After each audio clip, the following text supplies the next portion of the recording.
అందరికీ నమస్కారం.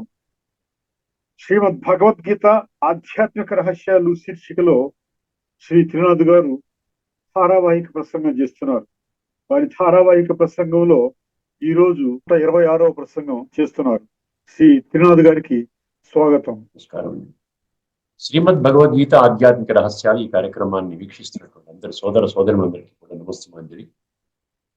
శ్రీమద్ భగవద్గీతలో దాగి ఉన్నటువంటి లోతైన తత్వాన్ని, దానిని అర్థం చేసుకోవడానికి అందులో ఉన్నటువంటి సూక్ష్మ రహస్యాలను తెలుసుకోవాలంటే ఒక చిన్న సలహా లాంటిది అనుకోండి. భగవద్గీతలో ఉన్న శ్లోకాలు ఏవైతే ఉన్నాయో ఆ శ్లోకాన్ని యథాతథంగా అర్థం చేసుకోవడానికి ప్రయత్నం చేయండి. ఇంటర్ప్రిటేషన్ మార్గంలో మనం వెళ్తున్నాం ఇప్పటిదాకా. ఇంటర్ప్రిటేషన్ అంటే భాష్యము. భాష్యకారులు అనేక మంది అనేక విధాలుగా భాష్యం చెప్పడం జరిగింది. భాష్యము ద్వారా మనము సంస్కార పరివర్తన చేసుకోలేకపోతున్నాం. గుర్తుపెట్టుకో, భాష్యము ద్వారా సంస్కార పరివర్తన జరగటం లేదు. ఎందుకంటే భగవద్గీత యొక్క సంపూర్ణ ఆధ్యాత్మిక జ్ఞానము మరియు సంపూర్ణ ఆధ్యాత్మిక విజ్ఞానము అంటే spiritual knowledge and spiritual wisdom ఏదైతే ఉందో దాని యొక్క ముఖ్య ఉద్దేశము ఏమంటే సంస్కార పరివర్తన. ఎందుకంటే భగవంతుడు ఏ యొక్క లక్ష్యముతో ఈ యొక్క సృష్టి మీద అవతరిస్తున్నానని వాగ్దానం చేయడం జరిగిందండి. 4వ అధ్యాయంలోని 7, 8 ఎప్పుడు మర్చిపోకూడదు. చాలా ఫేమస్ శ్లోకాలు. యదా యదాహి ధర్మస్య గ్లానిర్భవతి భారత. ఎప్పుడైతే ధర్మము కుళ్ళిపోతుందో, ధర్మం పాతాళానికి చేరుకుంటుందో, అధర్మం ఉత్థానవస్థకి వెళుతుందో, ఇంకా ఎటువంటి మార్గాల ద్వారా కూడా ఈ యొక్క స్థితిని చక్కదిద్దబడదో అప్పుడు నేను పునః ధర్మస్థాపన కోసం ఈ పృథ్వీ మీద అవతరిస్తాను అని భగవంతుడే వాగ్దానం చేశాడు. భగవంతుడు అసత్యం పలకడండి, గుర్తుపెట్టుకోండి. భగవంతుడు అసత్యం పలకడు. భగవంతుడు పరమ సత్యము అని చెప్పాము. భగవంతుడు ఒక్కరే అని చెప్పాము. రెండవ అసాధారణ గుణం ఏం చెప్పుకున్నామండి మనం ఈ ఎపిసోడ్స్ లో? భగవంతుడు ఒక్కరే పరమ సత్యము. God alone is absolute truth. అందుకని ప్రతి పదం యొక్క అర్థం తీసుకోండి. అప్పుడు మీకు అందులో ఉన్నటువంటి రహస్యాలు బయటకు వస్తాయి. అర్థమైందండి? అప్పుడు మనకు అర్థమవుతుంది శ్రీమద్ భగవద్గీత నా జీవితాన్ని ఉద్ధరించడానికి మాత్రమే నిర్ధారించబడినటువంటి జ్ఞానము. అది గ్రంథము శాస్త్రం అనకండి. గీత అనేది గీత జ్ఞానం చెప్తోంది మనకి. అర్థమైందండి? ఇప్పుడు మన మొదటి అంశంగా నేను ఎక్కువగా ఈ శ్లోకాన్ని చెప్తూ ఉంటాను. ఈ ఎపిసోడ్లో కూడా 1-2 సార్లు నేను ప్రస్తావించి ఉంటాను. శ్రీమద్ భగవద్గీతలో ఉన్న సారాన్ని ఒకే ఒక్క శ్లోకంలో తెలియచేయండి అని ఎవరైనా అడిగితే ఇది నాకు చాలా ఇష్టమైనటువంటి శ్లోకం అండి. మీరు కూడా చాలా దాన్ని ఇష్టపడతారు. ఆ శ్లోకాన్ని యథాతథంగా అర్థం చేసుకోగలిగితే. మనం ఈ రోజున భక్తి మార్గంలో భగవంతుణ్ణి పొందడం కొరకు అనేక మార్గాల్ని అనుసరిస్తున్నాము. అందులో మార్గాలు కూడా కఠిన మార్గాలు కూడా ఉన్నాయి అందులో. మరి ఉదాహరణకి మీరు అమర్నాథ్ యాత్ర చేయాలనుకోండి, ఇంత కఠిన మార్గం చెప్పండి. అందులో కాలినడక వెళ్తారు, ట్రైన్లో వెళ్తారు, మళ్ళీ గుర్రబండిలో వెళ్తారు, తర్వాత ఈ విధంగా రకరకాల ప్రయాణ మార్గాల ద్వారా వెళితే అక్కడ అమర్నాథ్ యాత్ర కానీ, మానసరోవరం కానీ, వైష్ణవిదేవి కానీ ఇటువంటి కొంచెం కఠినతరమైనటువంటి యాత్రలు చేస్తూ మనం భగవంతుడి కొరకు మనము ఆ విధంగా చేస్తూ ఉన్నాం. కానీ భగవంతుడు అంటున్నాడు, మీరు నన్ను పొందడానికి అంత కష్టపడవలసిన పని లేదు, నేను చాలా సులభంగా దొరుకుతాను అంటున్నాడండి. ఇంతకంటే గొప్ప భాగ్యం ఇంకేం కావాలి చెప్పండి? సాక్షాత్తు భగవంతుడు, సాక్షాత్తు ఈశ్వరుడు, సాక్షాత్తు పరమాత్మ, సాక్షాత్తు విశ్వాత్మలందరికీ తల్లి తండ్రి అయినటువంటి పరమ శక్తి వారు. ఏ శ్లోకం తీసుకుందామంటే 8వ అధ్యాయంలోని 14వ శ్లోకం మీరు నోట్ చేసుకోండి. 4వ శ్లోకము, ఒకే ఒక్క శ్లోకము శ్రీమద్ భగవద్గీత సారమండి. అద్భుతంగా ఉంది చూసారా? నాకు చాలా ఇష్టమైన ప్రియమైనటువంటి శ్లోకము. ఎక్కడైనా ఎవరైనా ఒక 2 నిమిషాలు నాకు మాట్లాడడానికి టైం ఇస్తే నేను ఈ శ్లోకం చెప్తాను వాళ్ళకి. గీతలో ఉన్నటువంటి రహస్యం చెప్పండి అని అడుగుతారు కదా, ఈ శ్లోకం చెప్తాను. ఒక్కసారి శ్లోకాన్ని వినండి. అనన్యచేతాః సతతం యో మాం స్మరతి నిత్యశః. అనన్యచేతాః సతతం యో మాం స్మరతి నిత్యశః తస్యాహం సులభ పార్థ, అండర్లైన్ చేసుకోండి. సులభ అనే పదాన్ని అర్థం చేసుకోండి. సులభ అంటే ఏంటంటే సులభంగా దొరుకుతారనే కదా, ఈజీగా దొరుకుతారని చెప్తున్నాడుగా. భగవంతుడి యొక్క మాటలు మనం చాలా సీరియస్ గా తీవ్రంగా పరిగణించాలి, గుర్తుపెట్టుకోండి, తేలిక తీసుకోకూడదు. తస్యాహం సులభ పార్థ, ఎవరికంట? నిత్యయుక్తస్య యోగిన. ఒక్కసారి పద విచ్ఛేదం చేసుకుందామండి. అనన్య అనే పదం వచ్చిందండి. అనన్య అనే పదం చాలా శ్లోకాల్లో వస్తుంది. సుమారుగా ఒక 6-7 శ్లోకాల్లో నేను గమనించాను.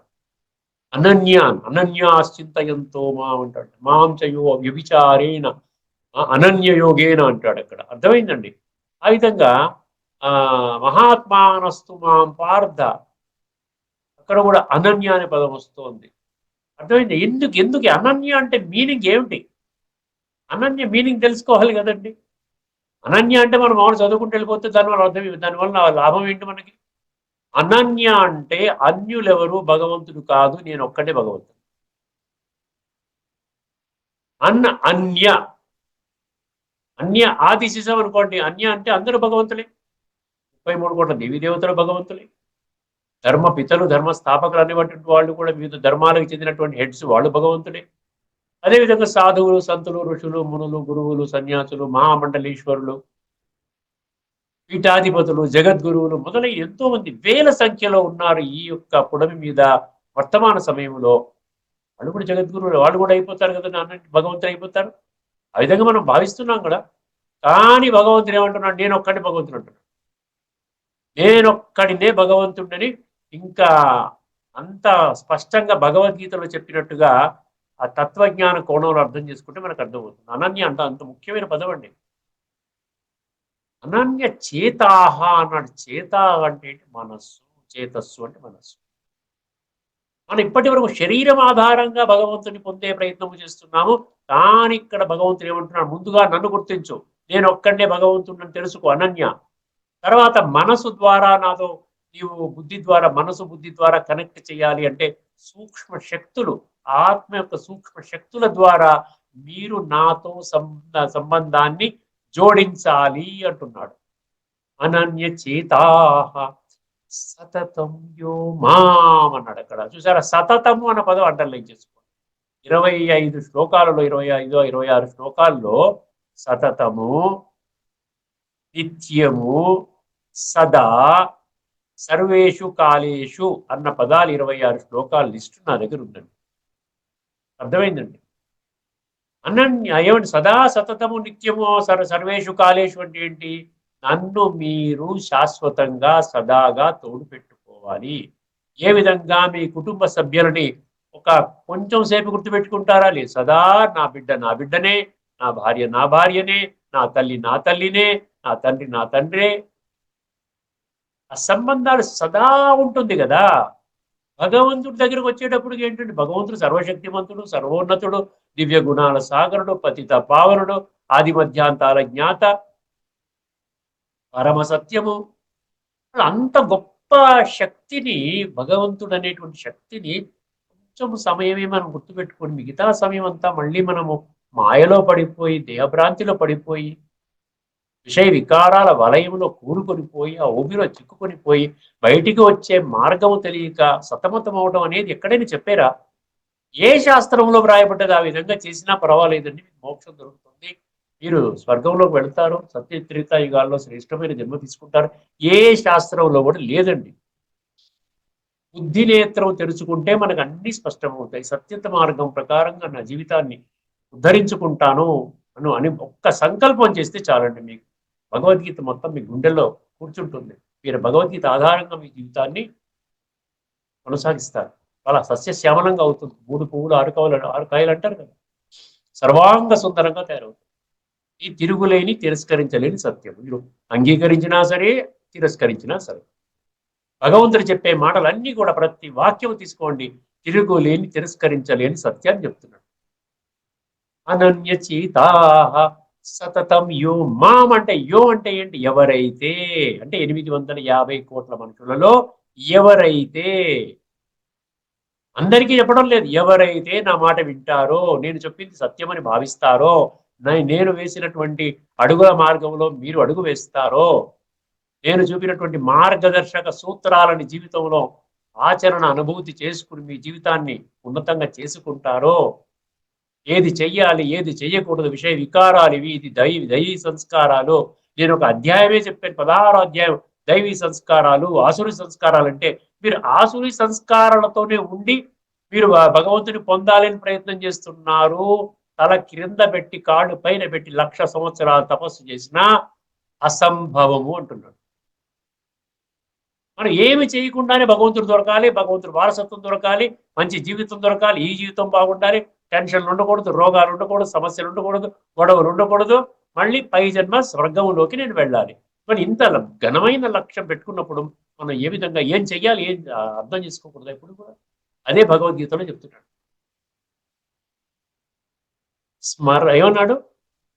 అనన్యచేతాః సతతం యో మాం. మాం అంటే నన్ను, నన్ను అని గుర్తుపెట్టుకోండి. భగవద్గీతలో ఎక్కడ కూడా మేము అనే పదం లేదు, భగవంతులు అని పదం లేదు, పరమాత్మలు అనే పదం లేదు, గాడ్స్ అనే పదం లేదు. నేనొక్కడినే భగవంతుడని అన్ని మొత్తం ఏ శ్లోకాన్ని పరిశీలించినా కూడా భగవంతుడైనటువంటి నేను ఒక్కడినే, ఆ ఒక్కడైనటువంటి పరమాత్మని భగవంతుడిని నేను సమస్త మానవాళి, నా సంతానమైనటువంటి సమస్త మానవాళికి నేను సందేశాన్ని ఇస్తున్నాను. నేను ఈశ్వరీయ జ్ఞానాన్ని చెప్తున్నాను, రాజయోగాన్ని నేర్పిస్తున్నాను, ఈ రెండిటి కలయిక వల్ల ఆత్మశుద్ధి చేస్తున్నాను, నా బిడ్డలు చాలా ఉన్నతమైనటువంటి స్థితిలోకి వెళ్ళాలి అనేటువంటి ఒక కాంక్షతో నేను చెప్తున్నాను. ఎందుకంటే ఏ విధంగా అయితే భౌతిక ప్రపంచంలో తండ్రులు బిడ్డల యొక్క ఉన్నతి కోరుకుంటారో, నేను కూడా ఆధ్యాత్మిక జగత్తులో పరమాత్మనైనటువంటి నేను నా పిల్లలు, ఆత్మ అయినటువంటి నా పిల్లల యొక్క అత్యున్నతమైనటువంటి స్థితికి చేరుకోవాలని నేను కోరుకుంటున్నాను. అనన్యచేతాః సతతం యో మాం స్మరతి నిత్యశః. స్మరతి అన్నాడు. ఏమన్నా చెప్పాడో చెప్పండి. ఏం చెప్పాడు? మీ మనసులో నాకు కూడా కాస్త చోటు ఇవ్వండి అన్నాడు. స్మరణ అంటే జ్ఞాపకం. నన్ను జ్ఞాపకం చేసుకోండి. జ్ఞాపకం అంటేనే మీరు యాద్ అంటారు, హిందీలో యాద్ అంటారు. యోగం అంటే కొంచెం కఠినంగా ఉంటుందని. యోగం కాదు. యోగం అంటే మనం యోగాసనాలు, ప్రాణాయామము, ఇంకా హఠయోగము, ఇంకా పతంజలి యోగము, ఇవన్నీ రకరకాల యోగాలు అనుకుంటాం. కానీ యాద్ అంటే ఏమిటి? స్మృతి. అంటే నన్ను జ్ఞాపకం చెయ్యండి, మిమ్మల్ని మీరు ఆత్మగా అనుభవం చేసుకుని నన్ను జ్ఞాపకం చేయండి. స్మరతి నిత్యశః అన్నాడు. ఇక్కడ నిత్యము అన్నాడు, అక్కడ సతతము అన్నాడు. రెండింటికి తేడా ఏమన్నా ఉందా? రెండు ఒకటేనా? సతతము నిత్యము, ఇక్కడ రెండు పదాలు వచ్చాయి. తర్వాత మూడవసారి కూడా నిత్యయుక్తస్య అన్నాడు లాస్ట్ పంక్తిలో. అంటే 3 సార్లు వచ్చింది సతతము ఒకసారి, నిత్యము 2 సార్లు వచ్చింది. మనం నిత్యయుక్తస్య పక్కన పెట్టేస్తే సతతము నిత్యానికి తేడా ఉందా? ఖచ్చితంగా తేడా ఉందండి. మామూలుగా మనకు అనిపించినప్పుడు ఒకటే విధంగా ఉంటుంది, అట్ ఆల్ టైమ్స్ ఆల్వేస్ అన్నా కూడా, సతతము అంటే కాస్త ఎక్స్టర్నల్ గా మనం ఆలోచించుకుంటే మన బిహేవియర్ లో చేంజ్ ఎప్పటికీ తీసుకుని రావాలి అన్నటువంటి ఒక సందేశం వెళ్తోంది సతతం అన్న పదము ద్వారా. అర్థమైంది? అనన్యచేతాః సతతం యో మాం స్మరతి నిత్యశః. ఇక్కడ నేను ఒక్కడే భగవంతుడిని, మీరు నన్ను ఆ విధంగా అర్థం చేసుకోవాలి, నిరంతరము నన్ను తోడు పెట్టుకోవాలి అంటున్నాడు కదా. అక్కడ సతతం అంటే ఎక్స్టర్నల్ బిహేవియర్కి వస్తుంది. ఇక్కడ నిత్యశః స్మరతి నిత్యశః. స్మరణ అనేది ఎక్స్టర్నల్ గా చేయం కదండి. స్మరణ అనేది ఇంటర్నల్ గా ఉంటుంది, మనసు ద్వారా చేస్తాం. మయ్యర్పిత మనోబుద్ధి యో మద్భక్త సమే ప్రియ, 12వ అధ్యాయంలోని 14వ శ్లోకం. మన్మనాభవ మయావేశ్య మనోయేమాం మయ్యేవ మన ఆధస్త్వ మయి బుద్ధిం నివేశయ. ఈ మనసు బుద్ధి కనపడదండి, సూక్ష్మము, సూక్ష్మ శక్తులు. ఆత్మ కనపడదు, ఆత్మ సూక్ష్మము, పరమాత్మ సూక్ష్మము. అందుకని నిత్యము ఇక్కడ వాడిన దానికి ఏంటంటే ఇంటర్నల్ గా నీవు నిత్యము నన్ను స్మరణ చెయ్యాలి, అంతేనండి. అనన్యచేతాః సతతం యో మాం స్మరతి నిత్యశః. అప్పుడు ఏమవుతుందంటే మొదటి 2 పంక్తులు మనం అర్థం చేసుకున్నాం. తస్యాహం సులభః పార్థ నిత్యయుక్తస్య యోగినః. యోగి అన్నాడా చూసారా? యోగి అనేది 93 శ్లోకాల్లో ఉంది. మనం విస్మరించాము. యోగి అనేది ఎప్పుడైనా అర్థం చేసుకున్నాం? యోగము, యోగి పదాలు ఉన్నాయి చూసారా? అన్ని అధ్యాయాల పేర్లు కూడా యోగము యోగము యోగము యోగము యోగము యోగం అన్నాడు కదా. అర్జున విషాద యోగము నుండి మోక్ష సన్యాస యోగం వరకు ప్రతి అధ్యాయం పేరు యోగము అని పెట్టాడు కదా. ఏదైనా పుస్తకం తీసుకున్నారనుకోండి, మహాత్మా గాంధీ జీవిత చరిత్ర అని ఉన్న పుస్తకం తీసుకుంటే అందులో ఇందిరాగాంధీ జీవిత చరిత్ర ఉంటుందా? మహాత్మా గాంధీ జీవిత చరిత్ర అంటే ఆయన జీవిత చరిత్ర, ఎక్కడ పుట్టాడు, ఏం చేశాడు, ఎలా చదువుకున్నాడు, ఆయన ఎలా స్థితిగతులు ఎట్లా ఉన్నాయి, ఏ విధంగా వెళ్ళాడు, స్వాతంత్ర్యం తీసుకొచ్చాడు, తర్వాత ఏమయ్యాడు, తర్వాత గాడ్సే గారు ఆయన్ని చంపేశారు, ఇవన్నీ అందులో ఆ చరిత్ర అంతా రాస్తారు. అంతేగాని నెహ్రూ గారి గురించి, ఇందిరాగాంధీ, రాజీవ్ గాంధీ గురించి చెప్పరు కదా. మరి ఇక్కడ నేను యోగము యోగము యోగం అని పెట్టినప్పుడు మీరేమో యుద్ధం అని ఎలా అనుకుంటారు? 18 అధ్యాయులు నేను అర్జున విషాద యుద్ధము, సాంఖ్య యుద్ధము, కర్మ యుద్ధము అని చెప్పాను నేను ఎక్కడైనా? ప్రతి అధ్యాయం చివరన కూడా నేనేం చెప్పాను? బ్రహ్మ విద్యాయాం యోగ శాస్త్రే. ఎక్కడైనా ఒక్క పదం చూపించండి భగవద్గీతలో యుద్ధ శాస్త్రే అని చెప్పి. మనం ఇప్పటికే చాలా ఎపిసోడ్స్ లో మనం చర్చించుకున్నాం. క్షమాభావన ఉండాలి, అందరితో ప్రేమగా ఉండాలి, ఎవరి పట్ల ద్వేషభావం ఉండకూడదు, అహంకారం ఉండకూడదు, క్రోధం ఉండకూడదు, అందరినీ ఆత్మిక దృష్టితో చూడాలి, అందరూ నీకు తోటి సోదరులు అవుతారు, నీ విషయ వికారాలే నీ శత్రువులు, నీకు నీవే శత్రువువి, ఇలా మనం చర్చించుకున్నాం కదా. అంటే కొంచెం మీరు అర్థం చేసుకుంటారని నేను రిపీట్ చేస్తున్నాను, కొన్ని కావాలని రిపీట్ చేస్తున్నాను. స్మరతి నిత్యశ తస్య, అటువంటి వాళ్ళకి, తస్య అహం నేను, సులభ పార్థ నేను చాలా సులభంగా దొరుకుతాను. పరమాత్మ చెప్పినటువంటి జ్ఞానాన్ని జీవితంలో నేను ఆచరించాలి అన్నటువంటి ఒక దృఢమైనటువంటి సంకల్పం ద్వారా వాళ్ళు ముందుకెళ్తారు. మనం ఎందుకు వెళ్ళకూడదు అనేటువంటి ఆలోచన ఒక చేయండి, టెస్ట్ చేసుకోండి. భగవంతుడు అబద్ధం ఆడు కదా. ఏమండి, అసతోమా సద్గమయ్య, నేను సత్యంలో ఉన్నాను, సత్య మార్గం చెప్పు అని మనం కోరుకున్నాం కదా. మరి సత్యం చెప్పినప్పుడు ఎందుకు మనం రిజెక్ట్ చేస్తున్నాం? మళ్ళీ అలాంటప్పుడు ఇంకా అసతోమా సద్గమయ అనడంలో అర్థమేముంది? అందుకనే తస్య అహం సులభ పార్థ. ఎవరికైనా ఒక్కసారి అండర్ లాస్ట్ లో మళ్ళీ సమరైజ్ చేసుకుంటూ, నిత్యయుక్తస్య యోగిన. యోగి అంటే యునైటింగ్ అనమాట. నిత్యయుక్తస్య అంటే ఆల్వేస్ యునైటెడ్ విత్ మీ, నాతో సదాగా సంబంధాన్ని జోడించేటువంటి యోగులకి నేను అత్యంత సులభముగా దొరుకుతాను. ఒకసారి భగవద్గీతలో ఏమిచ్చాడు చెప్పుకొని మనం రెండో అంశానికి వెళ్ళిపోదాం, గుణాతీత స్థితి. దాని గురించి అర్జునుడు ఒక మంచి క్వశ్చన్ వేస్తాడు. ఆ యొక్క క్వశ్చన్ మరి యొక్క ఆన్సర్ కూడా మనం కంప్లీట్ చేసుకునే ప్రయత్నం చేద్దామని ఉన్నటువంటి సమయంలో 8వ అధ్యాయంలోని 14వ శ్లోకం చాలా ముఖ్యమైన శ్లోకం అండి. మన జీవితాన్ని పరివర్తన చేసి యూటర్న్ తీసుకుంటుంది, మన లైఫ్లో యూటర్న్ తీసుకుంటాం అనమాట. ఎందుకంటే భగవంతుడిని ఇంతమంది, ఇన్ని లక్షల మంది పసిగట్టినప్పుడు అది అబద్ధం ఎందుకు అవుతుందండి? అసత్యం ఎందుకు అవుతుంది? అసత్యం అనుకుంటుంది మరి మనం పరీక్ష చేసుకోవాలి కదా. అసత్యమా సత్యమా అని మనం వెరిఫై చేసుకోవాలి కదా. ఎవరో చెప్పిన మాటలు వినేసి మనం దూరం పడ్డాం అనుకోండి, ఏమైపోయి చివరికి మన జీవితం మన వేళ్లతో మన కళ్ళే పొడుచుకునే వాళ్ళం అవుతాం. మన జీవితాన్ని మనమే సమూలముగా నాశనం చేసుకున్నటువంటి వాళ్ళం అవుతాం. ఒకసారి ఇది ఎందుకు ప్రతిదానికి పుస్తకం చెప్తున్నాను, కొన్ని తప్పులు ఉన్నాయి, కొన్ని కరెక్ట్ ఉన్నాయి. అందులో ఏమైనా ఎక్కడ తప్పులు ఉంటే నేను సవరిస్తున్నాను. దానికోసం మనం చెప్పడం కంపల్సరీగా చెప్తున్నాను. ఆల్మోస్ట్ అన్ని చెప్తాను. ఎక్కడైనా మర్చిపోతే మీరు గుర్తు కూడా చేయొచ్చు. 14 అనన్య చేత. పార్థ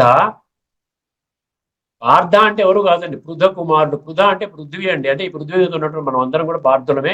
జ్ఞాన అర్జున చేసే మనం అందరం కూడా అర్జునులమే. పార్థ నిత్యము నిరంతరము, సరే నిత్యము నిరంతరము అనన్య భావముతో చిత్తమును అంటే మనసు నాయందే నిలిపి పురుషోత్తముడునైన నన్నే స్మరించుచు. ఉత్తమ పురుషుడు పరమాత్మని. 15వ అధ్యాయంలో ఒక శ్లోకం వస్తుంది, ఉత్తమ పురుషస్త్వన్య. నేను వేరు అంటాడు, అన్య. మీరు అందరితో కలిపే కానీ అందరూ భగవంతులే, అందరిలో భగవంతుడు ఉన్నాడు, ఇది అనుకుని మీరు భగవంతుడిని డైల్యూట్ చేసేసుకున్నారు. అది భగవంతుడు ఉన్నాడని భగవంతుడు ఏం చెప్పాడు నాకు, నా జీవితాన్ని ఎలా ఏం చేసుకో, ఏ విధంగా శ్రేష్టంగా తయారు చేసుకోవడానికి మార్గదర్శక సూత్రాలు ఏమిచ్చాడు తెలియట్లేదు. నిత్యము నిరంతరము అనన్య భావముతో చిత్తమును నాయందే నిలిపి పురుషోత్తముడనైన నన్నే స్మరించుచు సంతతము మత్పరాయణుడైన యోగికి నేను సులభుడను. భగవాను నేను సులభుడను అనగా అతనికి సహజముగానే నేను లభించును. ఇప్పుడు మనము 14వ అధ్యాయం మనం చర్చించుకుంటున్నాము. ఇంకొక 5-6 శ్లోకాలు ఉన్నాయి.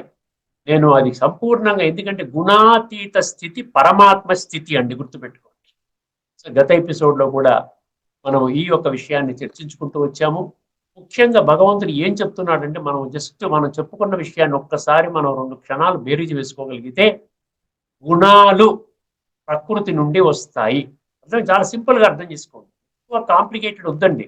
భగవంతుడే సుప్రీం టీచర్గా వచ్చినప్పుడు చాలా సులభంగా చెప్తాడు, చాలా ఈజీగా ఎల్కేజీ లెవెల్లో దిగి చెప్తాడు. అయినా మనకు అర్థం కాకపోతే మన పీజీ లెవెల్ అవసరం, పీజీ లెవెల్లో అర్థం కాలేదు, పిహెచ్డి లెవెల్లో అర్థం కాలేదు, ఇంకా సూపర్ డూపర్ డిగ్రీస్ లెవెల్లో అర్థం కాలేదు, శాస్త్రజ్ఞానాన్ని బాగా పుణికిపుచ్చుకున్నటువంటి వాళ్ళకు కూడా అర్థం కాలేదు. అందుకనే భగవంతుడు అంటున్నాడు, చాలా ఈజీగా చెప్తాను నాయనా, జాగ్రత్తగా విను. ఏమంటున్నాడు?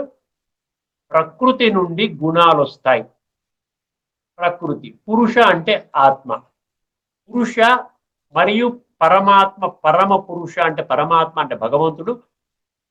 ఒరిజినల్ గా ఆత్మ కూడా గుణాతీతము, పరమాత్మ కూడా గుణాతీతము. గుర్తుపెట్టుకోండి, త్రిగుణాతీతుడు, ద్వంద్వాతీతుడు, ప్రకృతి అతీతుడు. కానీ ఇక్కడ ఆత్మ ప్రకృతి అతీతుడు కాదు, ప్రకృతి తీసుకుంటుంది, శరీరం తీసుకుంటుంది, తన విద్యుక్త పాత్రని సత్యత్రేత ద్వాపర కలి అనబడేటువంటి సృష్టి నాటక రంగంపై పాత్రని అభినయిస్తుంది. అర్థమైందండి? అప్పుడు ఏమవుతుంది? ఈ త్రిగుణాలు కారణంగా, త్రిగుణాలు ఆధారంగా, చాలా శ్రద్ధగా వినండి, త్రిగుణాల అంటే కొంచెం సెన్సిటివ్ ఇవన్నీ అనమాట. ఇది చాలా కొంచెం ఒక్క పాయింట్ మీరు మిస్ అయ్యారంటే మీరు క్యాచ్ చేయలేరు. త్రిగుణాల ఆధారంగా ప్రకృతి ఈ యొక్క మనం చేసేటువంటి ప్రతి పనికి ఆధారము. ఈ క్రియ ఇలాగే జరుగుతుంది. అహంకారం అన్నాడు కదా, ఆ విధంగా అహంకారంతో కూడుకున్న వాడు ఏమనుకుంటారు? నేనే చేస్తున్నాను అనుకుంటారు. అక్కడ కర్తృత్వ భావన, సర్వారంభ అంటాడు, అంటే నేను చేస్తున్నానటువంటి కర్తృత్వ భావన తప్పు అంటున్నాడు. ఎందుకంటే నేను చెయ్యను, నేనేం చేస్తాను? ఒక శ్రేష్ట కర్మలు చేయడానికి ఒక రకమైనటువంటి స్ఫూర్తినిస్తాను. ఎందుకు? నేను స్వయంగా మూల స్వరూపంలో ఆత్మస్వరూపాన్ని, నేను నిరంతరము పరమాత్మతో బుద్ధి యోగాన్ని జోడించుకుంటూ పరమాత్మ నుండి శక్తులు గుణాలు నేను తీసుకుని ఆ యొక్క స్థితిలో నేను కూర్చున్నట్లయితే ఏమవుతుంది? నా ప్రకృతి, ఆ గుణాలు నన్ను మోసం చెయ్యవు, శ్రేష్టమైన మార్గంలో ప్రయాణిస్తాయి. అర్థమైందండి? మంచి కర్మలు చేస్తాను, ఎందుకంటే నా జీవన లక్ష్యం ఏంటి? నా జీవితం యొక్క లక్ష్యము ఆత్మలో జన్మ జన్మలుగా నిక్షిప్తము కాబడిన మనము చేసేటువంటి కుళ్ళు కర్మలు, దుష్ట భ్రష్ట నీచ నికృష్ట అంటుంటాను చూసారా, ఇవన్నీ జరుగుతున్నాయి. ఇంతకంటే గంభీరమైన పాపాలు జరుగుతున్నాయి. భగవంతుడి పట్ల విశ్వాసం ఉన్నటువంటి వాళ్ళు కూడా ఈ పాపాలు చేస్తున్నారు. గంభీరమైన పాపాలు, తీవ్రమైన పాపాలు, కఠినమైన పాపాలు, ఘోరమైన పాపాలు, భయంకరమైన పాపాలు చేస్తున్నారు. అందుకని భగవంతుడు ఏమంటున్నాడు? నీవు ప్రకృతి గుణాలు తన కర్తవ్యం. ప్రకృతి అంటే దేహం అండి. ప్రకృతి దేహము, ఇంద్రియాలు, జ్ఞానేంద్రియాలు, కర్మేంద్రియాలు, ఇంద్రియ విషయాలు, మనసు, బుద్ధి, ఇదంతా ప్రకృతి ఆపరేటర్స్. దీనికి తోడు గుణాలు. ఈ ఆపరేటర్సే నీ కర్మలకి బాధ్యత వహిస్తున్నాయి. అప్పుడు మంచి కర్మలు చేసుకోవాలి.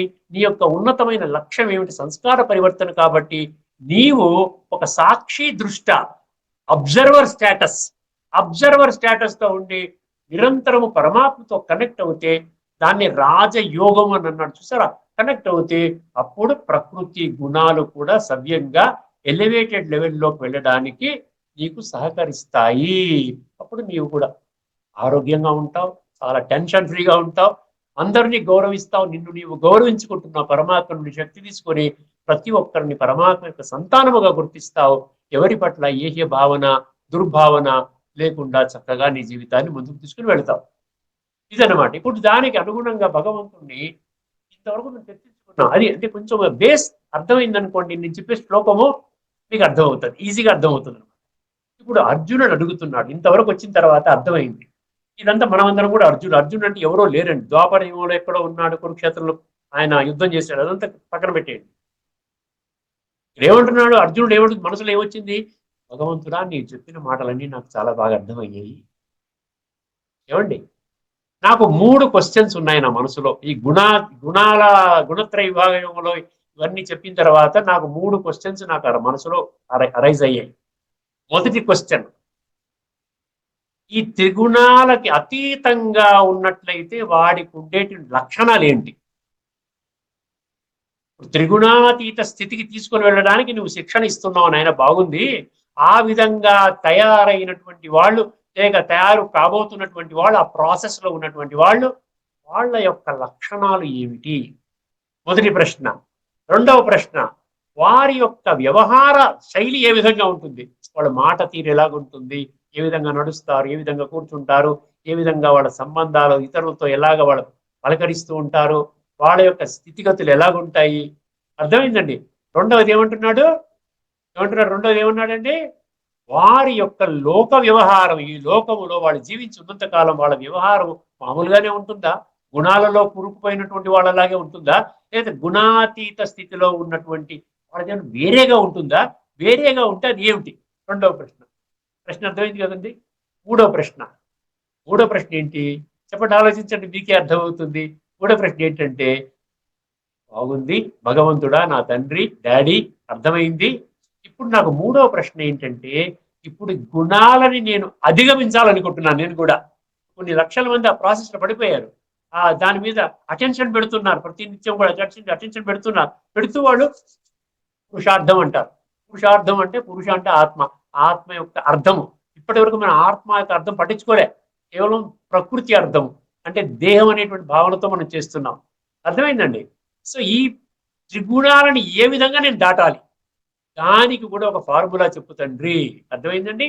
త్రిగుణాతీత మనుషుల యొక్క సిగ్నల్ ఏంటి, ఎటువంటి లక్షణాలు ఉంటే వాళ్ళు త్రిగుణాతీతులు అనబడతారు. రెండవది ఏంటండి, వాళ్ళ యొక్క వ్యవహార శైలి ఎలాగుంటుంది. మూడవది, త్రిగుణాతీతుడుగా అయ్యేటువంటి మార్గం ఏమిటి. కేవలం శ్లోకం అర్థం చెప్పేశాను మీకు. ఈ శ్లోకం అర్జున ఉవాచ, అర్జునుడు అడుగుతున్నాడు, తైర్లింగై, ఏమండి, తైర్లింగై త్రీన్ గుణానీతాన్ అతీతో భవతి ప్రభో అన్నాడు. సరే, తైర్లింగై తైర్లింగై త్రీన్ గుణానీతాన్ అతీతో భవతి ప్రభో. అది 2 పంక్తులు అయిపోయాయి కదండి. మూడో పంక్తి చూడండి, కిమాచార కథం చైతాన్ త్రీన్ గుణానతి వర్తతే. అర్థమైందండి. కై లింగై అంటే కైహి లింగై అంటే వాళ్ళ లక్షణాలు ఏమిటి? ఎవరి లక్షణాలు? గుణాలు. అతీతో భవతి ప్రభో. కిమాచార, ఆచరణ, వాళ్ళ ఆచరణ ఎలాగుంటుంది? కిమాచార త్రీన్ గుణాన్, కిమాచార కథం చైతాన్ త్రీన్ గుణాన్ అతివర్తతే. లాస్ట్ లో ఉన్నాడు, ఈ గుణాలు దాటటం ఎలాగా, ఈ గుణాలకు అతీతంగా నేను అవ్వడానికి ఇష్టపడుతున్నాను తండ్రి, నేను ఖచ్చితంగా అవుతాను, నీవు నాకు గైడెన్స్ ఇవ్వండి, నేను ఆ విధంగా నా యొక్క జీవితాన్ని పరివర్తన చేసుకుంటాను. నేను కూడా ఇప్పటి వరకు కొన్ని లక్షల మంది నీ బిడ్డల వలె నేను కూడా నా జీవితాన్ని గుణాతీత స్థితికి తీసుకురండి, సదా సుఖము, శాంతి, ఆనందము, ప్రేమ, మంచి ఆరోగ్యం ఇవన్నీ నేను అనుభవం చేస్తాను. ఈ 3 ప్రశ్నలకి నాకు సమాధానం కావాలి అని చెప్తారు. అర్థమైందండి. ఈ యొక్క 3 ప్రశ్నలకి సమాధానము మనం తదుపరి ఎపిసోడ్లో మనం చర్చించుకుందామండి. చాలా కూలంకషంగా 6 శ్లోకాలలో భగవంతుడు దానికి సమాధానం, ఈ 3 ప్రశ్నలకి సమాధానం 6 శ్లోకాలు స్పష్టంగా చాలా ఈజీగా అర్థమయ్యేలాగా మనకు చెప్తూ ఉన్నాడు. తదుపరి ఎపిసోడ్లో మళ్ళీ ఇదే విషయాన్ని ప్రస్తావిస్తూ భగవంతుడికి సమాధానాన్ని మనం చర్చించుకోబోతున్నాం. అంతవరకు సెలవు. లోకా సమస్త సుఖినో భవంతు. ఓం శాంతి. శ్రీమద్ భగవద్గీత ఆధ్యాత్మిక తత్వాలు అనే ఆధ్యాత్మిక రహస్యాలు, శ్రీమద్ భగవద్గీత ఆధ్యాత్మిక రహస్యాలు అనే శీర్షిక ద్వారా శ్రీ త్రినాథ్ గారు గుణాతీత తత్వాన్ని, కొన్ని రహస్యాలను వివరించారు. వారికి ధన్యవాదాలు.